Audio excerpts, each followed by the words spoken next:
Sveicināti, dārgie klausītāji, skatītāji!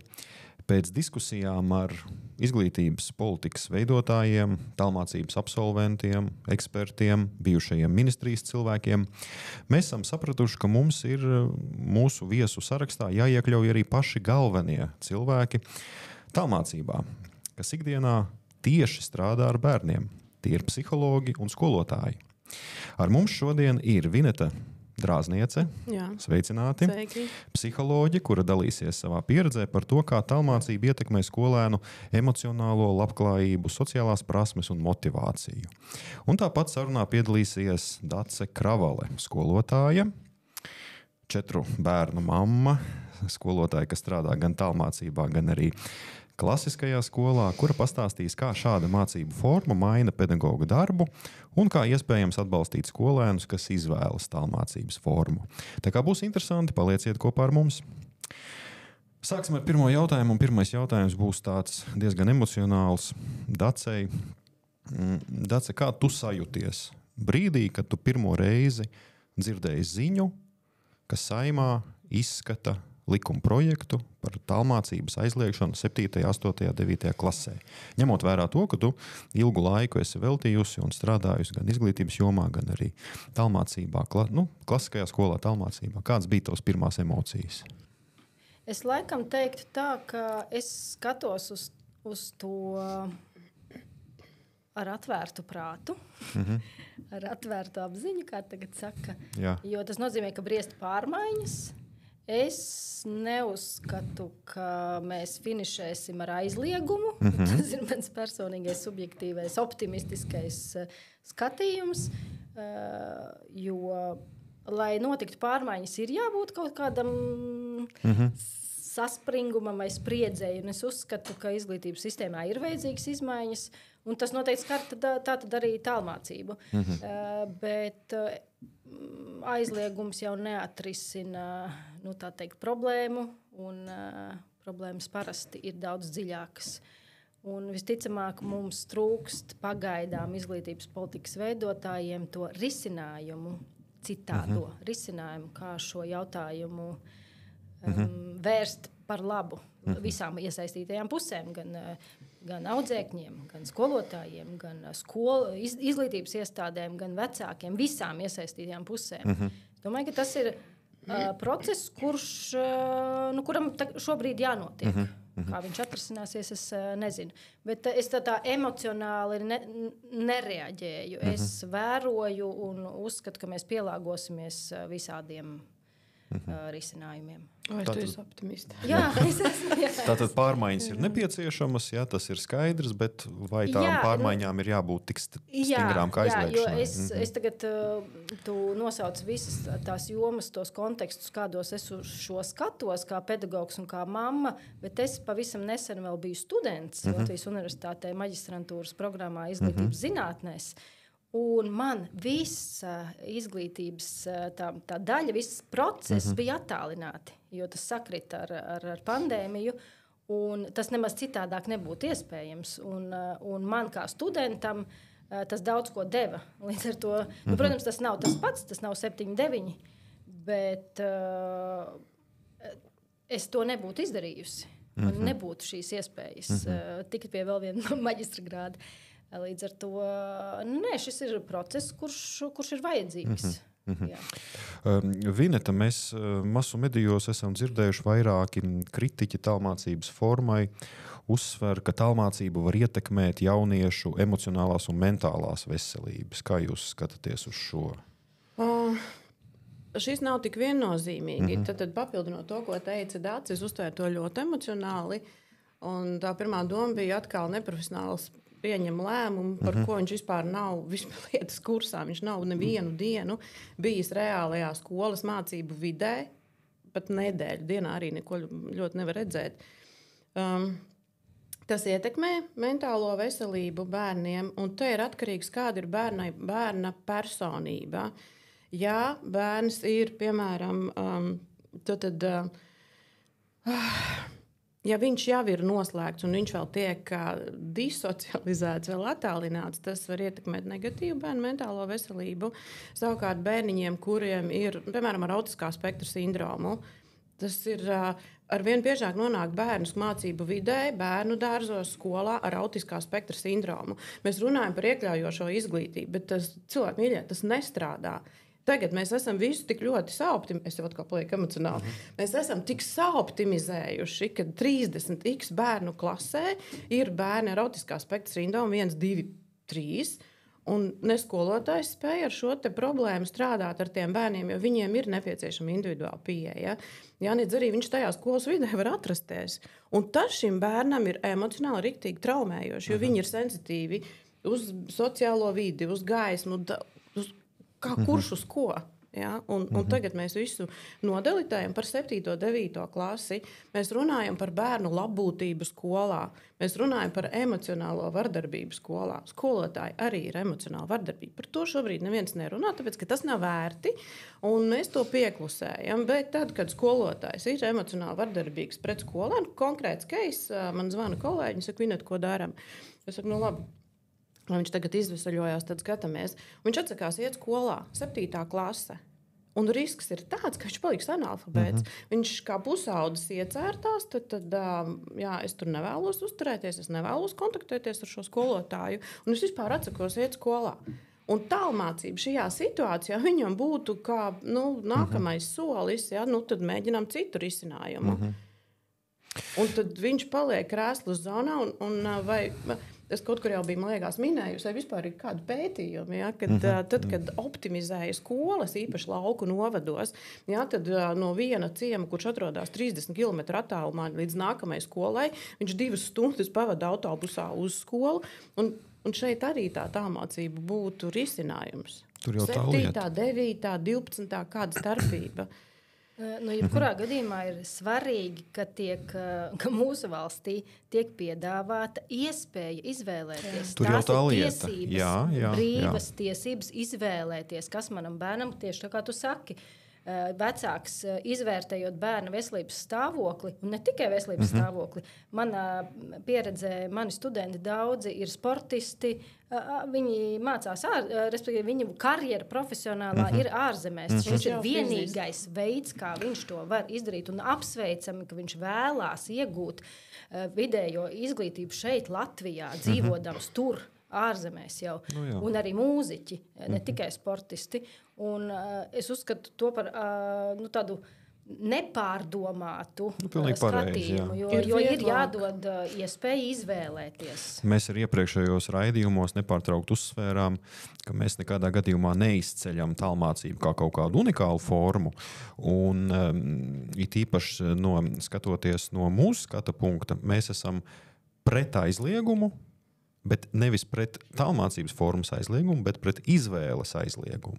Jo tas ir pats trakākais, kas mūsdienu valstī, mūsdienīgā attīstītā Eiropas Savienības valstī var tikt pieļauts. Tas ir tas, ko mēs nepārtraukti esam, un man ir ļoti liels prieks, ka tu arī pieminēji to izvēli. Vinet, ja mēs atgriežamies atkal pie tām emocionālā un mentālā stāvokļa, ir dzirdēts tāds ekspertu viedoklis, ka, piemēram, ar bērnu viss ir bijis kārtībā, viņš ir pilnīgi normāls, vesels, viss ir kārtībā, mācās 6 klases, pēkšņi izdomā, labi, iešu tālmācībā, nonāk tālmācībā 7., 8., 9. klasē, un tad kļūst pilnīgi izolēts, mācoties attālināti, nekontaktējoties ar vienaudžiem, sāk kļūt pavisam nosvērts un tā tālāk. Ir tādas iespējas vispār tīri teorētiski? Tīri teorētiski tādas iespējas pastāv, protams, bet es vēlreiz uzsveru, ka tas ir atkarīgs no bērna personības un no tā, cik atbalstoša un cik motivējoša, kāda vide viņam ir radīta, lai viņš nebūtu noslēgts. Ja, kad ir arī tieši otrādi, kad bērns, kur pēc tā paša Covid seku bērni, viņam ir jāatgriežās skolā, viņš saka, es kādreiz biju tik sociāli aktīvs, viņš saka, es tagad baidos vispār iziet klases priekšā un kaut ko prezentēt, tad viņam atkal ir jāiemācās socializēties. Arī šo jautājumu var risināt, tad kā socializēties, tur ir bišķiņ jāpiesaista arī vecāki. Tālmācība vispār prasa diezgan lielu vecāku līdzdalību, līdz iesaisti. Jo skolā, protams, ja mēs face to face bērnu redzam, mēs viņu novērtējam, mēs uzreiz saprotam, kur, ko, kā. Tad tālmācībā, protams, tas ir vairāk vecāku atbildība.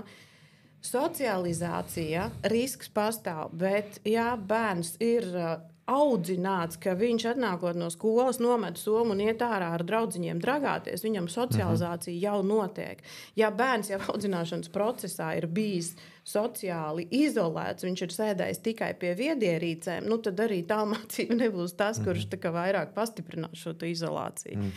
Ja, tā ir audzināšana, un tas ir vēl viens tāds aktuāls jautājums, ja, kuram tad tas bērns ir jāaudzina. Skolotāji saka, vecāki mīļie, kur jūs esat? Vecāki saka, kā mēs jums bērnu atvedām uz skolu, tad audziniet, izglītojiet, attīstiet, pabarojiet un beigās vēl izdodiet ģimenes dzīvi, ja, sakārtojiet. Mēs tieši iepriekšējā raidījumā runājām ar bijušo ministres padomnieci iekļaujošās izglītības jautājumos. Viņi arī uzsvēra, ka šeit ļoti būtiski ir sadarbība starp vecākiem un skolu, un nekādā gadījumā nevar būt tā situācija, ko mēs bieži novērojam, ka tā bumba tiek nepārtraukti pārspērta uz citu laukumu pusi. Skola pārmet vecākiem, vecāki pārmet skolai un tam līdzīgi. Šis ir tik ļoti sensitīvs un nērts jautājums, tāpēc, ka neviens nezina, kā rīkoties, ko darīt.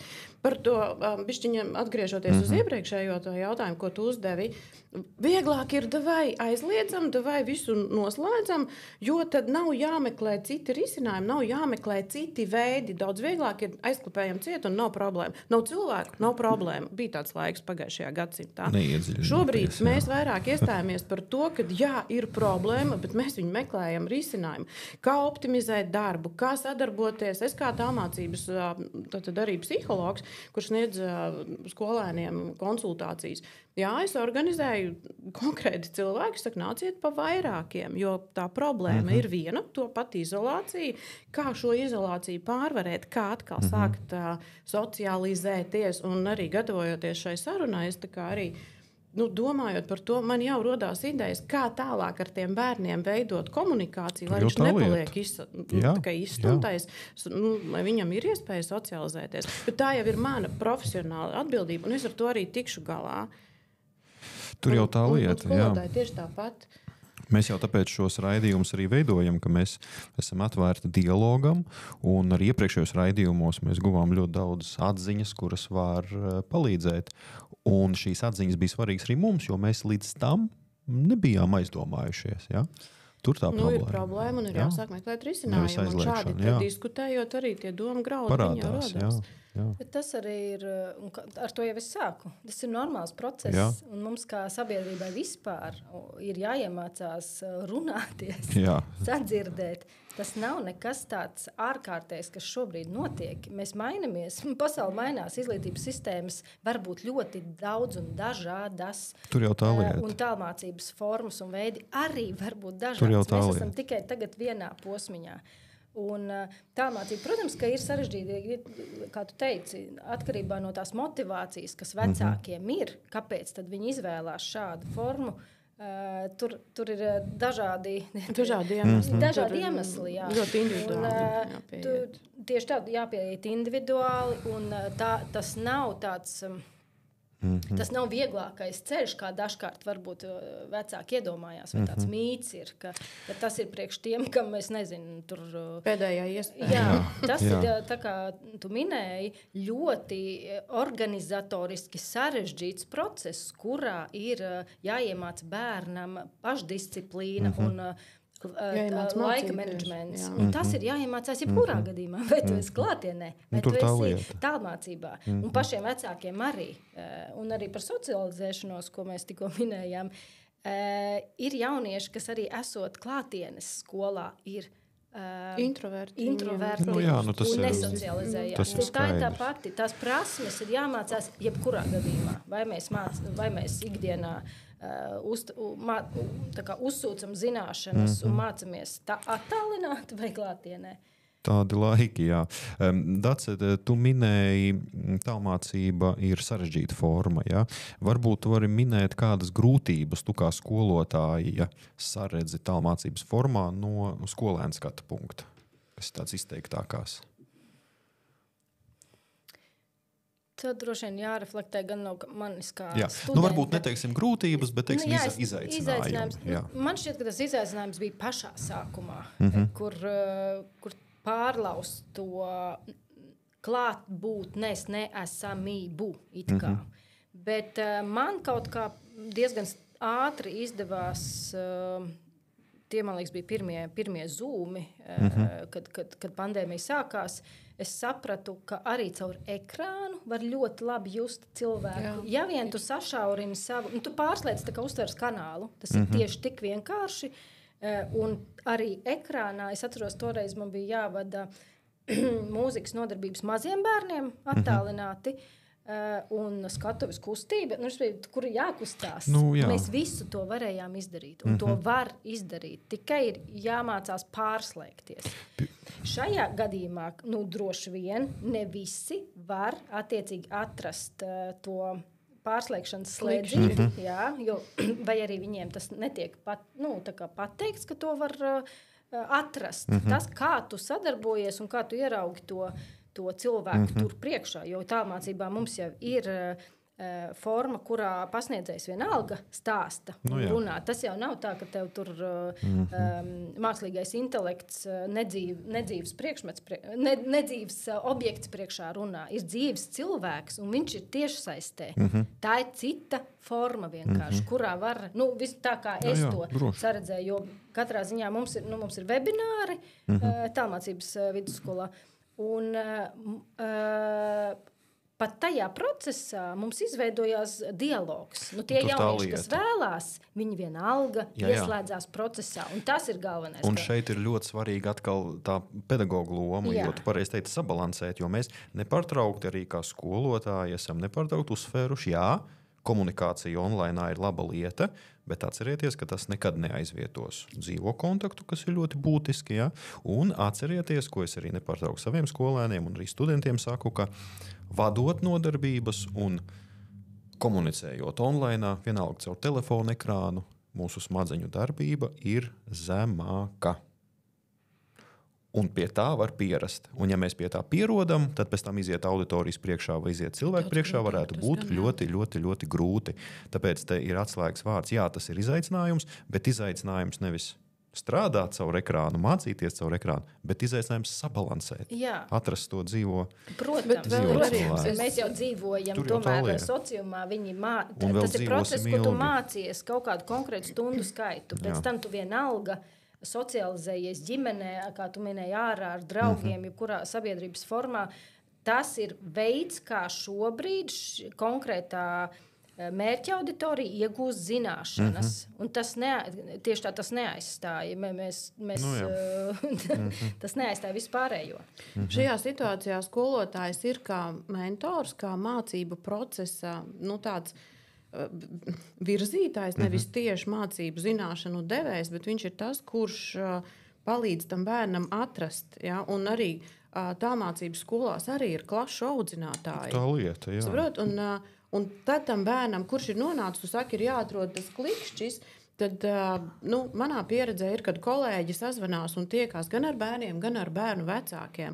Un tad šo te mācīties, kā mācīties attālināti, to arī var iemācīt un to var izstāstīt. Grūtības iespējams, tu jautāji par grūtībām, ir par laika menedžmentu, par uzdevumu plānošanu. Bet tas ir visiem arī pieaugušajiem pat bieži vien. Un tas nav tikai tā mācības. Tad savukārt, domāju ātrāk kā runāju, bet tālmācībā savukārt ir, kad var mācīties arī kopā. Es atceros, tu saki par savas pieredzes, mēs vienkārši saslēdzāmies gatavojoties eksāmeniem. Tu mācies 3 biļetes, tu mācies 3 biļetes, es mācos 3 biļetes. Mums visiem nav jāmācās visas, mēs sanākam kopā, ko tu atceries. Un šādā veidā arī tā socializācija notiek. Un ja šādu te mācību formu izmanto arī tālmācībā, tas ir palīdzoši. Un grupu darbiņus arī var organizēt tālmācībā. Kaut kādus projektu darbus, kur ir pa 2, pa 5 vai nezinu cikiem, arī var organizēt tālmācībā. Tas nekas tas, ka mēs sēžam datoru vienā pusē, nenozīmē, ka mēs esam vispār izolēti no visas dzīves. Absolūti. Bet šis man ļoti, tu runāji, un es tā aizslīdēju uz darba tirgu kā tādu. Tā tiltiņš man izveidojās. Es zinu, man ir daudzas kolēģis, kas arī, starp citu, no tiem pašiem studiju laikiem, kas dzīvo ne Rīgā, kas dzīvo citās Latvijas pilsētās un strādā lielos uzņēmumos, Rīgas uzņēmumos, joprojām strādā daļēji attālināti. Nu, sanāk, kur ir problēma? Protams.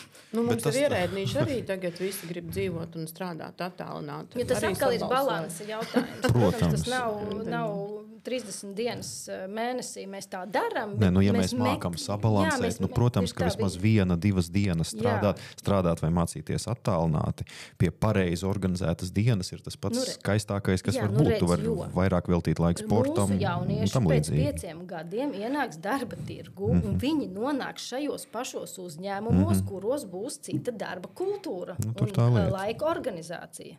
Kur mēs atdursimies, ka viņiem būs nepieciešamas prasmes, kā strādāt attālināti. Tur jau tā lieta. Mēs par to arī nepārtraukti esam arī runājuši. Kas notiek tagad pasaulē? Nepārtraukti attālinātais darbs, mobilitāte, attālinātās mācības, ko pieprasa visi darba devēji, un pēkšņi mums pasaka, nē, aizliedzam.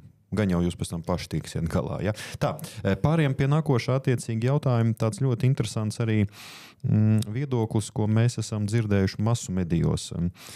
Jautājums būs Vinetai. Kā tad īsti ir, ja jaunietim sākumskolā ir konstatēta attiecīgi tāda depresija, trauksme, sociālās problēmas. Ja? Vai tālmācība varētu būt kā risinājums? Vai tomēr tas vēl vairāk pastiprinās šo attiecību? Gan. Ir jāskatās katrs individuāls gadījums. Tātad, ja viņš jau ir depresīvs, ja viņš jau ir nomākts, ja, tad tālmācība nebūs viņam palīdzoša. Tas ir fakts. Ja? Un savukārt tie paši bērniņi ar autiskā spektra sindromu, viņiem tālmācība ir piemērotāka nekā 30x skolēnu klase. Mājas vidē viņš ir drošībā, viņam viss ir skaidrs. Skolotājs var izmantot mācību līdzekļus, nezinu, tur vizuālus, video, vienalga kādus, kas viņam daudz labāk palīdzētu mācīties saprast. Un viņam šis te trauksmes un nezinu, panikas lēkmju būs mazāks. Jo es vienkārši esmu lasījis vairākus pētījumus, ka šajā gadījumā visefektīvāk palīdz vides nomaiņa. Un man tas tā kā sagāja kopā, ja skolas vide šajā gadījumā nav tāpat labākā nomaiņa attiecīgi pret izvēlies šo tālmācības formu, bet tas jau nenozīmē, ka tev apstāsies dzīve. Absolūti. Var jau kaut kur sākt nodarboties ar vairāk hobijiem, vairāk patērēt laika rehabilitācijām. Mēs visu nevaram samest vienā. Tagad tālmācībā ir gan sliņķi, godīgi, jā, un tālmācībā ir arī bērni, kuriem tiešām tas ir nepieciešams, un tas ir vienīgais risinājums. Tieši tāpatās arī par minēto 7. klasnieku. Ja? Tad iespējams es viņu vēl varu samotivēt, vispār nepārtraukt mācības, neatmesties. Mācies Pēter attālināt. Ja? Viņš aiziet labi. Un tas jau varbūt arī ir tāds risinājums uz konkrētu laiku. Kā manam arī ir attīstības krīzes un visādi posmi, un ir kaut kāds brīdis, kurā ir nepieciešams šāds veids. Un pēc tam viņš atgriežas varbūt parastajā režīmā. Konkrēti maniem bērniem, tad, kad bija tas attālinātā pandēmijas laika, piespiedu kārtā attālinātais, viens no vecākām meita ļoti slikti, tā kā teikt, uz ādas izjūta to attālināto režīmu, un puika nē. Katrs bērns ir tāds. Introverti un ekstraverti. Tieši tāpat kā reālajā dzīvē. Tur tā lieta. Jā, es esmu ekstraverts, man ir grūti nosēdēt. Reāli. Man jau viss rokas trīc jau tagad, bišķiņ jau par ilgi. Man vajag iet, man vajag socializēties, man vajag visu laiku būt kustībā. Savukārt cits cilvēks ir introverts, un viņš sēž, un viņš var čubināties savā nodamā, un viņš visu izdarīs varbūt 10 reizes labāk kā es. Mums, ko mēs no bērniem gribam, mums pieaugušie pandēmijas laikā bija tādi, kas starp maniem kolēģiem patiešām nojūdzās, ja tīri, klīniski, ja? Un bija tie, kas tikai palika vēl stiprāki, kas vēl vairāk to laiku efektīvi izmantoja. Un tāpēc ir arī speciālisti, kuri var šiem cilvēkiem palīdzēt. Ja bērns, ja vecāki saka, ziniet, manam bērnam īsti vairs nav lāga, tad pieslēdzās speciālisti un saka, vai ja ir noslēdz uz depresiju, tad mēs ko tad mēs ar to darām?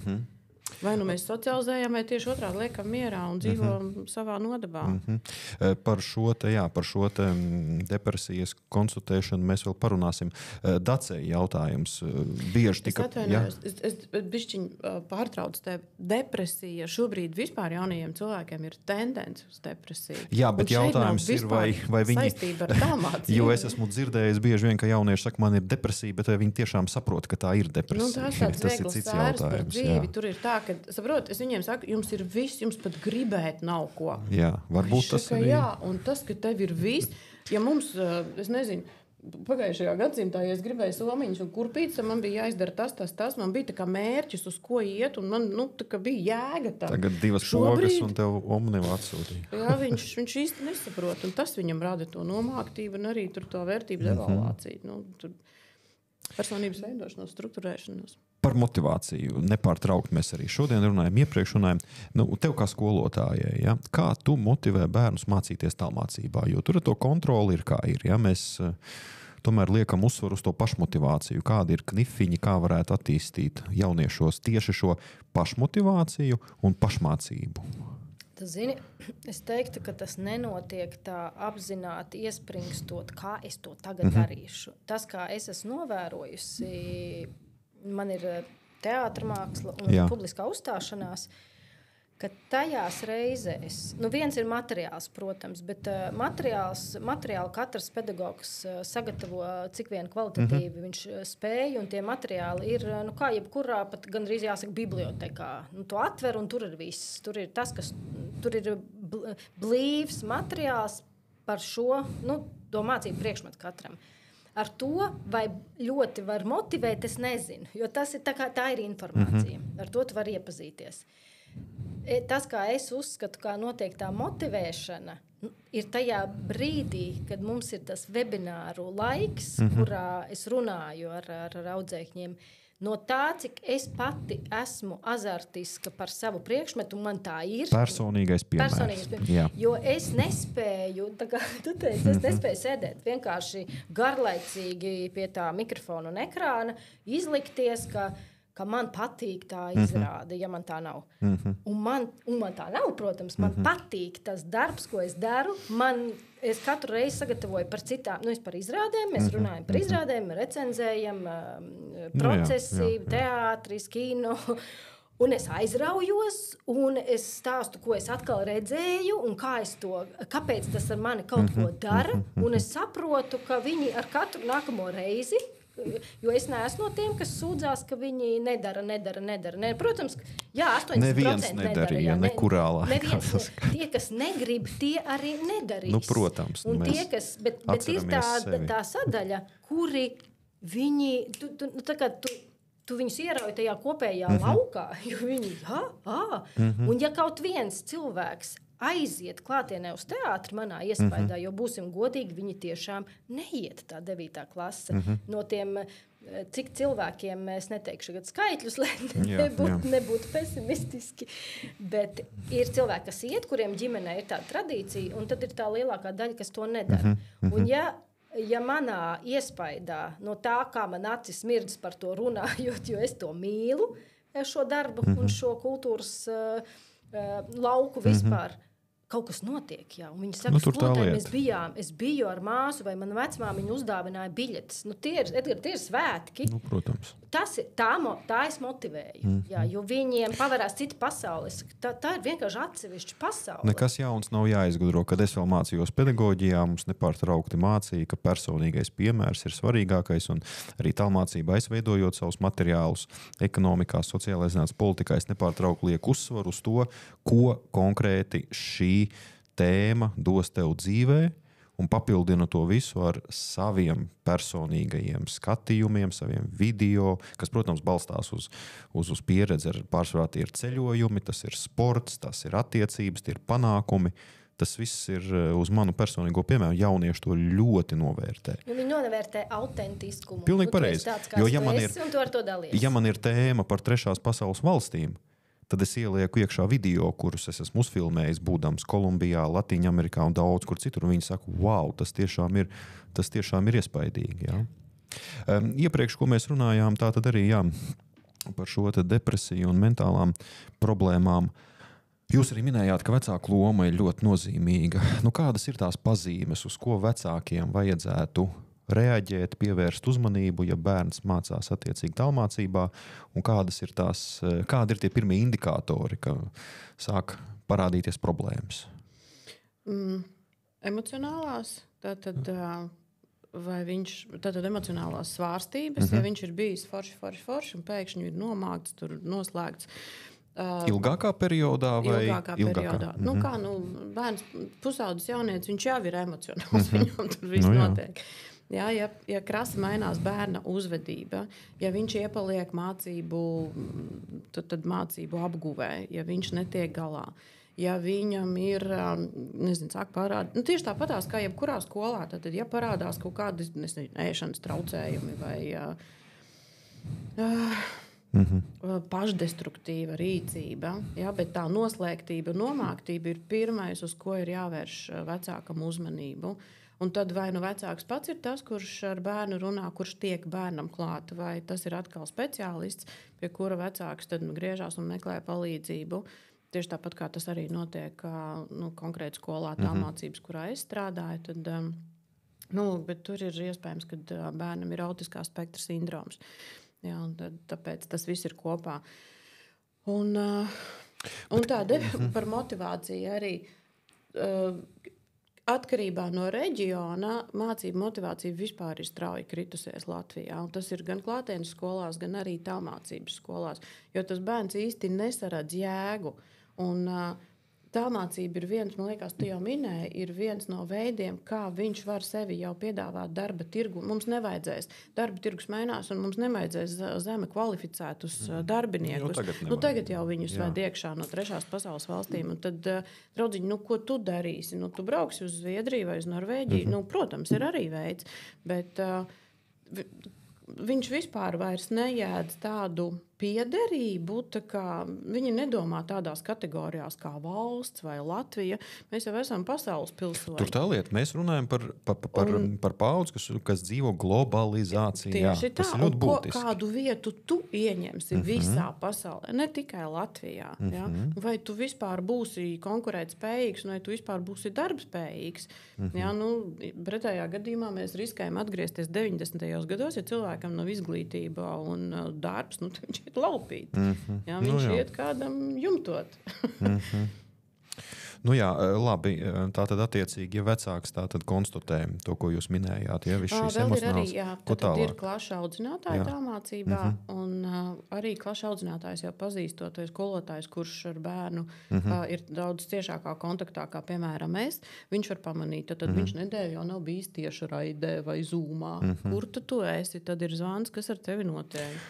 Var būt tāda situācija, ka bērns skolotājam, klases audzinātājam, mācību konsultantam uzticas vairāk nekā vecākiem? Protams, jā. Un kā prakse rāda, kāds ir tas sadalījums, kur ir vairāk vai nav tāda īpaša pētījuma? Es neesmu pētījusi, es nevarēšu precīzi pateikt, bet ir jaunieši, kuri paši, man ir nepieciešams psihologa atbalsts. Viņš pats uzraksta e-pastā, es saku, aiziet, būšu tad un tad Rīgā tiekamies, tikos un tikos. Un tad tālāk jūs jau strādājat ar vecākiem?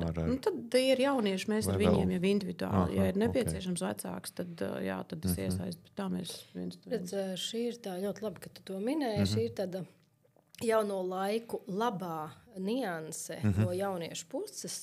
Protams, ka ne visos reģionos, bet viņi ir daudz izglītotāki mentālās veselības pratības jautājumos. Jo es veicu pētījumu ar skolotājiem vecākiem tieši par veselību pratību. Un tur daudz vecāki norādīja, ka patiesībā mūsu bērni jau ir daudz izglītotāki. Tie, kas, protams, par to interesējās, viņi daudz apzinātāki. Viņi sāk saprast, kas ar viņiem notiek, un viņi arī zina, kur meklēt palīdzību. Dažkārt vecāki vēl joprojām ir stigmatizēti, iestrēguši pagājušā gadsimta noliegumā. Nē, mums viss kārtībā, nē, mums nekādas depresijas nav. Protams, jā. Mēs arī līdz ar to mums pašiem, tā kā viņi paši noliedz savu savus. Strādāt, depresija beigsies. Mēs to esam dzirdējuši. Jā. Ko tu te slinko? Jā. Ko tu te tēlo? Ignorējot arī savas emocionālās veselības, trauksmes zvaniņus. Tur jau tā lieta. Līdz ar to ir jauki, ka izaug tā paudze, kuri būs spējīgi paši par sevi parūpēties. Bet, protams, tas ir kaut kāds mazs procents. Mums tad vajadzētu pētījumu par to, cik ir tāda. Tur tā lieta, tā lielākā problēma, ka mēs, un man liekas, arī skolotāji neīpaši māk mainīties un neīpaši māk saprast to, ka jaunieši tagad dzīvo pavisam citā laikā, un šie laiki noteikti nav vieglāki. Es nesaku, viņi ir sliktāki vai labāki, bet viņi nav vieglāki, jo, ja mēs atceramies, pārsvarā visi atcerās savus laikus, kā skolā mācījās. Ja? Piedodiet, tas bija pavisam cits laiks, nekādas tehnoloģijas, nekas tas. Tagad tas viss ir sakrājis, man kaut kādā brīdī ir pat žēl tos nabaga bērnu. Zini, kā ar to depresiju ir? Depresija bieži vien jauc, tā kā tu jau minēji, kā laiciņa atpakaļ, tādas vieglas sēras par dzīvi. Jā. Viņam nav mērķa, viņam nav jēgas, viņam nav tādas tālākas, tuvākas laika perspektīvas vispār. Viņš tā kā nesaliek sevi, viņš neredz. Viņš dzīvo šai dienai, te un tagad. Ja, un te ir vairāk jāstrādā tieši ar to jauniešu motivāciju. Iespējams, Rīgā tas jaunietis ir vairāk motivēts. Arī kā kurš. Jā, Es arī domāju, tas saslēdzās tas process, kurā tas viņa līdzieguldījums, ko es kā personība varu. Ja es redzu to, ka es varu kaut ko iedot, vai miedarbojoties ar pasauli, es dabūju to sajūtu, ka es esmu foršs, es esmu piederīgs. Jo dzīvot šeit un tagad ir fantastiska īpašība būt apzinātam šeit un tagad un neskriet 10 gadus neizplānot savu dzīvi līdz, es nezinu, kuram periodam, kā kādreiz bija. Bet zini, kā ir par to piederību kopienai? Ja mēs runājam par mūsu valsti, es esmu uzdevusi bērniem, jauniešiem jautājumu. Es saku, tu beigsi vidusskolu, ko tu darīsi? Viņi saka, es braukšu projām. Un tad vai tālmācība būs tā, kas veicinās vai neveicinās šo te, tas ir principā mūsu visu arī politikas veidotāju. Un šie cilvēki neredz tālāk, es atvainojos, ne par savu mašīnas logu, ne par savu kabineta sienām, ne arī par savu bankas kontu. Viņi neredz tālākā laika perspektīvā, kas veidos politiku, ekonomiku valstī pēc gadiem 15. Ja mēs tagad par visu izglītības sistēmu, kas notiek, par vispār visiem valstī notiekošajiem procesiem, tas jaunietis, viņš jau neredz, viņš jau metās projām. Viņš saka, es braukšu, pelnīšu Skandināvijā, braukšu uz Spāniju vai vēl kaut kur. Viņš jau neredz piederību šeit, viņš jau ir pasaules pilsonis. Un šeit pastāv ļoti liels risks, kur pagaidām neapzinās un par kuru vēl nerunā. Iepriekšējā vienā no raidījumiem mēs runājam ar mūsu tālmācības absolventu, ar pazīstamu volejbolistu. Un viņš pateica tādu ļoti foršu frāzi, kas viņu motivē. Viņu motivē tas, ka viņam ir mērķis, kāpēc viņš katru rītu ceļās. No rīta, ja? Tas, manuprāt, ir tas galvenais. Tas, ko jūs minējāt, braukšana prom, tur varbūt strādāšana Skandināvijā, varbūt ne tajās pašās attīstītākajās profesijās, tas jau, manuprāt, var būt kā sekundārais, ja, ka sākotnēji tev nav skaidrs, ko tad tu gribi dot attiecīgi savai valstī.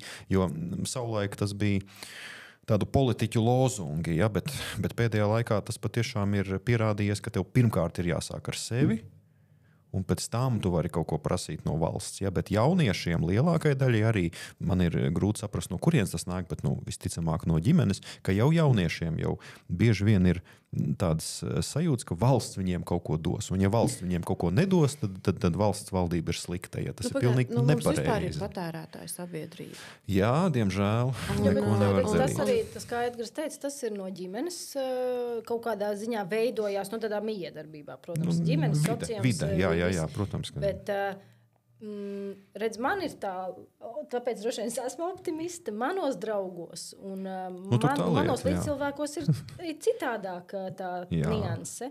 Ir jaunieši, tā skaitā mani jaunieti, kurai ir 18 tūlīt, un viņa nekur netaisās braukt. Viņa meklē veidus, kā palikt šeit. Mēs, protams, arī ģimenē un kopienā esam izteikti, piemēram, dziesmu svētku patrioti, mēs piedalāmies visos pasākumos, mēs kopjam kultūru, mēs kopjam tradīcijas, mēs tajā jūtamies labi, ar to lepojamies, un arī es, kā, tā teikt, vidus dzīvē, esot tagad dzīves vidus dzīvē, es ceru, ka kādi no maniem 4 bērniem un viņu mazbērniem, maniem mazbērniem, kādi būs šeit. Un es veidoju tādu lauku priekš viņiem. Un tie, kas vēlās braukt prom, viņi tik un tā brauks prom. Tāpat laikā tā attālinātā darba iespēja jau mums ļauj arī strādāt. Kas arī nebūtu tas pats sliktākais, tur jau tā lieta. Man nekur nav jābrauc, es varu sēdēt savā lauku pirtī un vadīt savus meditācijas seminārus, arī saslēdzoties ar Zviedriju. Šajā drūmākajā laikā, šajā gadā es 3 nedēļas dzīvoju un strādāju Šrilankā, un nākotnē vispār izskatu ideju uz vairākiem mēnešiem pat doties prom, bet tas nenozīmē to, ka es izskatu to kā variantu, ka es pametu valsti, un tāpat visu to, ko es daru, tur es daru, var teikt, Latvijas valsts labā, vai ne? Tādā ziņā. Dāce, tu strādā klasiskajā skolā, sauksim to tā, ja? Un arī tālmācībā. Klātienes. Klātienes, jā. Man ļoti patīk šos klasiskā skola, tādā izpausmē, ja? Bet klātienes, jā. Kā tu kā skolotājs saredzi metožu atšķirību mācīšanā? Tā ir fundamentāla atšķirība, jo tas kanāls ir atšķirīgs. Mēs jau par to runājām. Es gan nevaru visu vienā.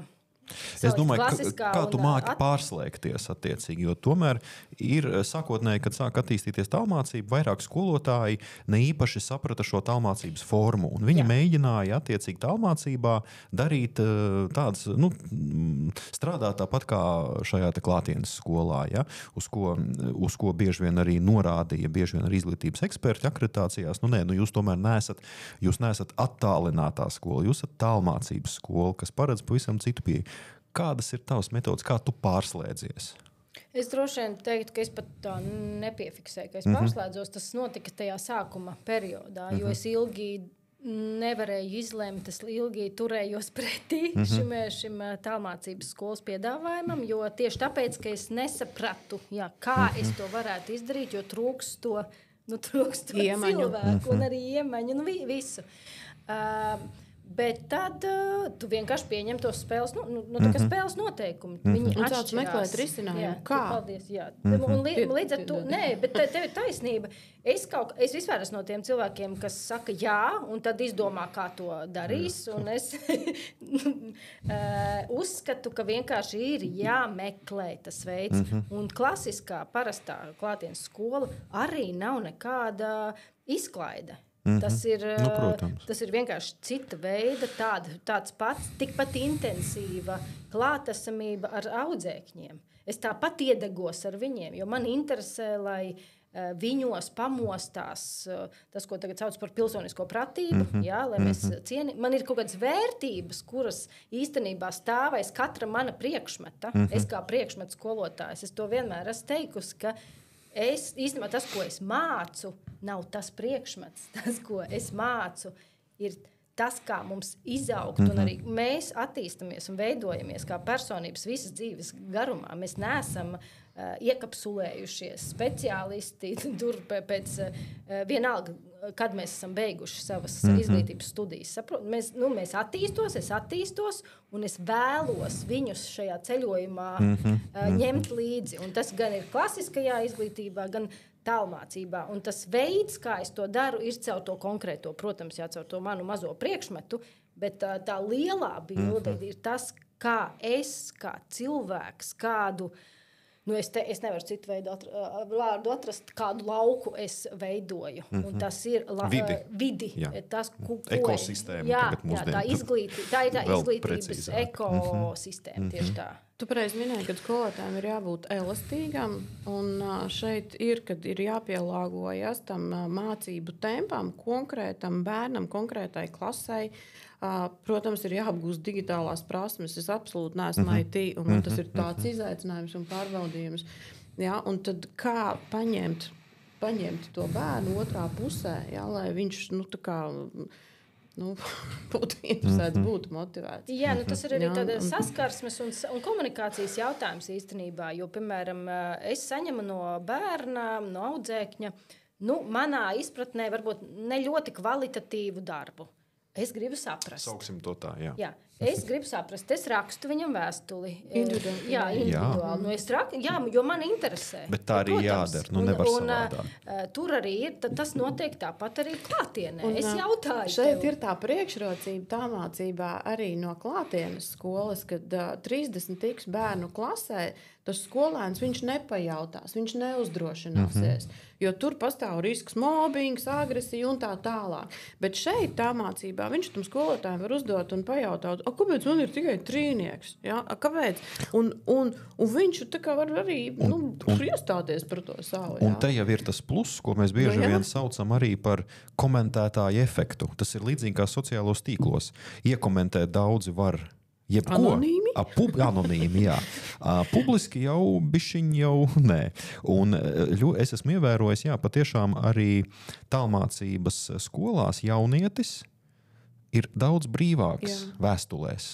Un bieži vien tiešām var daudz ko arī no tā visa izsecināt. Un tas, manuprāt, arī ir tāds ļoti liels pluss, kad no šīm vēstulēm var ļoti, ļoti daudz ko secināt. Jā, tas, protams, prasa no skolotāja atbildēt uz katru vēstuli un iedziļināties katra skolēna darbā. Jā, bet mūsdienu tehnoloģijas tagad ar mākslīgā intelekta palīdzību, tas nenozīmē to, ka mākslīgais intelekts atbild skolotāja vietā. Skolotājs iedod pareizos atslēgas vārdus un atbildēt ļoti izsmeļoši, ļoti emocionāli. Tagad tas nesagādā grūtības. Tas ir tas viens no maniem arī tādiem sašutumiem, ka tālmācība tiek pēc būtības tiek apspriests aizliegt šo formu pamatskolā, kad mēs tikko sākam saņemt šīs labās foršās tehnoloģijas, kas parādās, kuras mēs varam izmantot vēl efektīvāk. Ja?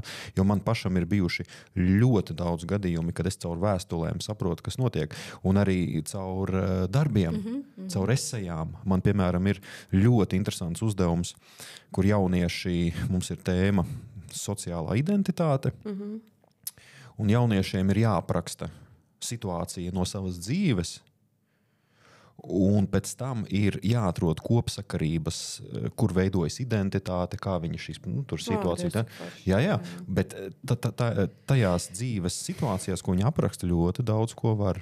Un es tiešām esmu lasījis ļoti emocionāls par pašnāvības domām un par visu, bet tas darbs, viņš ir fantastisks. Jo tur ir aprakstīts viss, kā viņš konkrēts gadījums, nesaukšu, protams, vārdā un tā tālāk, bet meitene bija aprakstījusi, ka viņai bija doma par pašnāvību, un attiecīgi, kā viņai palīdzēja draugi, ģimene, un kā viņai palīdzēja arī skola tai skaitā. Un tika nosaukt pat vairāk skolotāji, kas šajā gadījumā netieši palīdzēja. Tā kā šādu piemēru ir ļoti, ļoti daudz, un tas ir diezgan labi. Jā. Vineta, parunāsim par skolotājiem. Mēs bieži vien aizmirstam skolotājus. Kā ir ar skolotājiem? Ja skolotājs ir, piemēram, 5 gadus strādājis tikai tālmācības formā, tālmācības skolā. Tur arī ir sociālā izolācija. Jā, pilnīgi pareizi, bet tas tā varētu būt. Būtu pēc tam. Ir kaut kāda iespēja atgriezties klasiskajā skolā, it īpaši, ja nav tās vēlēšanās patiešām, jo ļoti daudz skolotāju... Ja nav vēlēšanās, viņš arī neatgriezīsies. Bet, ja ir vēlēšanās, viņš atgriezīsies. Bet iemaņas, kas pazudīs, piemēram, šo 5 gadu laikā, tomēr tas ir ļoti daudz. Nevar aizmirst braukt ar divriteni. Tad, ja skolotājs ir strādājis auditorijas priekšā, viņam pirmo reizi varbūt būs diskomforts, tur inscenāsies, pārteiksies, varbūt tur rokas trīcēs. Bet, ja cilvēks ir profesionāls, tad viņš ir elastīgs, viņš strādā tur un tur. Protams, mēs pedagogi, es arī esmu bijis pedagogs, mēs esam visādi. Tas ir fakts. Ir tādi, kas ir agresīvi, kur nīcina bērnus ārā, un ir tādi, kas ir open brain, open heart, un viņš arī viņš ir savā vietā. Ja? Un ja viņš ir elastīgs, un ja viņš ir sava amata meistars, kāda starpība, vai viņš sēž pie galda un pasniedz stundu, vai viņš stāv auditorijas priekšā 100 cilvēku galvenai auditorijai un arī pasniedz to pašu stundu. Tas ir atkarīgs no cilvēka. Es piekrītu, un es domāju, ka te arī ir tas, ko mēs runājam par to mentālo veselību. Jā. Tas, ko es saredzu un aicinātu pedagogus, ko es arī sarunās ar pedagogiem un lekcijās esmu teikusi, ka Es identitāte, redz, tu runāji par sociālām identitātēm. Es skolotājs vai es pedagogs, tā ir viena no manām lomām. Būtu labi un būtu vēlams nesaidentificēties tik ļoti cieši, ka tev tas mētelīts ir pielips pie ādas un tu vairs no viņa vaļā netiec. Ka tu arī visur, kur arī skolotājs sabiedriskajā transportā un visur. Tu esi jebkas, tu esi dažādas tās lomas, un tieši tā, es varu strādāt es varu tādā režīmā strādāt, es varu tādā režīmā strādāt, es arī strādāju. Es esmu pirmsskolā un es esmu strādājusi universitātē. Es esmu konkrēti, tas ir mans piemērs. Es esmu izmēģinājis dažādas pakāpes. Tas ir jautājums, kā es pārslēdzu savu pedagoģisko radaru, tas ir viens, un otrs ir rūpēties par savu emocionālo labbūtību. Tas ir pirmais. Tas ir neatkarīgi no tā, kāda man ir profesija. Tā ir mana atbildība. Tagad man uzreiz ir jautājums par mentālo labbūtību. Ja? Tu minēji, ka jārūpējas pašam, bet vairākās biznesa organizācijās mūsdienās ir mentālās veselības eksperti. Bet tas ir privātajā sektorā. Jā. Un kāpēc es to jautāju? Jo privātajā sektorā pārsvarā strādā, protams, ar stresu un tur strādā tādās jomās ar klientiem. Bet skolotāji ir viena no profesijām, kas ir visvairāk pakļauta profesionālai izdegšanai, sociālām trauksmēm, depresijām tā tālāk. Kā jums liekas, tālmācības formā skolotājiem būtu jābūt? Es teiktu, lielākai iespējai saņemt atbalstu no mentālās veselības. Jo mēs bieži vien runājam, ka bērniem ir vajadzīga šī eksperta palīdzība. Kā ir ar skolotājiem? Man liekas, ka tālmācības skolotāji daļa arī strādā klātienes skolās. Un viņiem tā ir otrā maiņa tālmācība, jo tālmācības visbiežāk jau notiek tā kā pēcpusdienā. Izdegšana ir dubultā iespējams. Vai skola nodrošina skolotājiem mentālo ekspertu? Es neesmu dzirdējis nevienu latviešu skolu. Latvijā nē, bet pasaulē daudz kur tas ir. Vai tas būtu nepieciešams? Jā. Visiem skolotājiem, visās skolās, bet sāksim ar to, cik Latvijas skolās vispār ir psihologi. Atbalsta komanda bērniem pieejama. Rīgā iespējams daudz vairāk, bet citur visur reģionos ļoti dažādi. Un tad jau mēs nonākam pie tā, ka tāda atbalsta sistēma un forma vajadzētu. Tas būtu nepieciešams visai tai mikrosistēmiņai, kas ir vecāks, audzēknis un skolotājs. Tā ir katras skolas arī atbildība. Ir skolas, kas ir ļoti atbalstošas pedagogiem, un ir skolas, kas arī pasaka, ka tev vajag supervīziju. Nē, ej strādā šeit, mums pašiem vajag. Tā ir skolas administrācijas. Cik viņi saprot, vai nesaprot, un ieinteresētība savā nākotni, par to, kā mūsu izglītības atkal politikas veidotāji, bet ne tikai izglītības iestāžu vadītāji, jo viņi kļūs izglītotāki un atvērtāki, tad varbūt, kā tu teici par to biznesa vidi, šādu piemēru, kā labās prakses piemēru, kāds uzdrošināsies ieviest savā izglītības iestādē. Tas ir visā kā finansējums, kurš to finansēs, un mēs atduramies pret to pašu jautājumu. Tas ir tas, ar ko mēs sākām, bet ir jāmeklē veidi un risinājumi, kā strādāt uz to, lai mēs visas iesaistītās puses harmoniskā veidā varētu attīstīties. Ko tad mēs citu vēlamies? Bet sanāk, ja katra tā iesaistītā puse nedara, nestrādā pati ar sevi, tāpēc jau tu veido sarunu, tāpēc jau mēs runājam. Ja mēs nerunāsim un katrs cīnīsimies Būsim godīgi. Skolotāji ir viena daļa, tad ir vecāki, kuriem ir prasības pret skolotājiem. Skolotājiem ir prasības pret vecākiem. Šeit jau nav dialoga ļoti bieži. Tad ir bērni, kuriem ir prasības un pretenzijas pret skolotājiem, prasības pretenzijas pret vecākiem. Un kā tad visbiežāk visas trīs puses tiek saicināts kopā tad, kad ir jārisina kāda problēma situācija. Tā pa lielam to dara ļoti meistarīgi klašu audzinātāji, kuri šo te var samanedžēt, kuri taisa kopā pasākumus vecākiem ar bērniem arī jau lielā, kaut vai līdz pat 9. klasē. Bet to dara ļoti meistarīgi klašu audzinātāji. Mums tad izglītības mediātors vajag. Ir jau izglītības mediātori, tikai arī kurās skolās un cik viņu daudz ir. Tas ir viena no profesijām, specializācijām. Atkal, mēs nonākam atkal līdz tam, ka mums steidzīgi ir jāceļ skolas un skolotāju prestižs. Tas ir tas, kas nepārtraukti arī ir minēts. Mēs tagad neceļam, mēs visu klapējam ciet un optimizējam līdz visu mēs iekļausim, visu mēs saspiedīsim lielajās skolās, kuras arī jau plīst pa vīlēm, tāpēc, ka nevar uzņemt vairāk bērnus, kā ir solu skaits un krēslu skaits, klasē sienu platums un šaurums. Un nerunājot jau par to, ka viss tā sistēma mūsdienās vispār neatbilst. Tāpēc es saku, man dusmo, ka neprofesionāļi pieņem lēmumus un viņš neredz tālāk par savu kabineta durvīm. Nožēlojam. Mēs te varam... Es tagad mazliet tādu rūgtumiņu. Mēs ar to arī sākām, jo kāpēc mēs ar to sākām? Mēs tiešām esam sašutuši par to, ka tagad, kad ir iespējas risināt tās problēmas, kuras eksistē tālmācības formā, ka neļauj to darīt, bet vienkārši pasaka, nē, mēs aizliedzam. Ja? Un tas konteksts, ko mēs nepārtraukti esam runājuši, piedodiet man, izraut no konteksta zemos eksāmena rezultātus pēdējā gada laikā, ņemot vērā, pareizāk teikt, neņemot vērā ārējos aspektus pēc pandēmijas periods, kara periods, viss. Tas taču ir katastrofāli. Skolēni, viņiem sākās panikas lēkmes, viņš nenokārtos. Es esmu bijusi X skolā, neminējuši ne pašvaldību, ne skolu. Tur čaļi sēž 3 gadus 9. klasē, viņam bārdaug, viņam mācīja motivācija ir 0. Aizliegtajā paņēmienā bija sižets par šo. Un šeit, ja viņš nevar nokārtot, ja viņam, man arī Dievs nav devis saprast matemātiku. Viss, ko man tagad darīt, nošauties? Mana karjera apstājās 9. klases beigās, punkts. Ja? Tas jau sen ir pierādīts, ka ir vairāk intelekti, un ir sporta intelekti, kustības intelekti, un matemātiskais intelekts nevienmēr ir tas dominējošs. Ja mēs arī prasam, mēs nevaram visi uzkāpt kokā.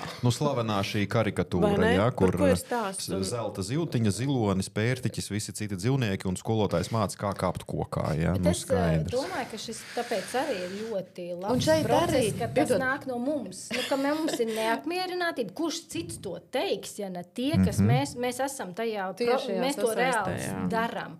Mums ir balss, un tajā ir jāieklausās. Tas arī ir viss, tas ir tik vienkārši. Jā, tā kā aicinam lūdzu visus ieklausīties. Paldies par šo emocionālo noslēgumu. Savelkot visus kopā, mēs atkal esam nonākuši pie galvenās atziņas, ka mēs skaidri gaiši saprotam, ka tālmācība nav paredzēta katram, to mēs ļoti labi zinām. Jā.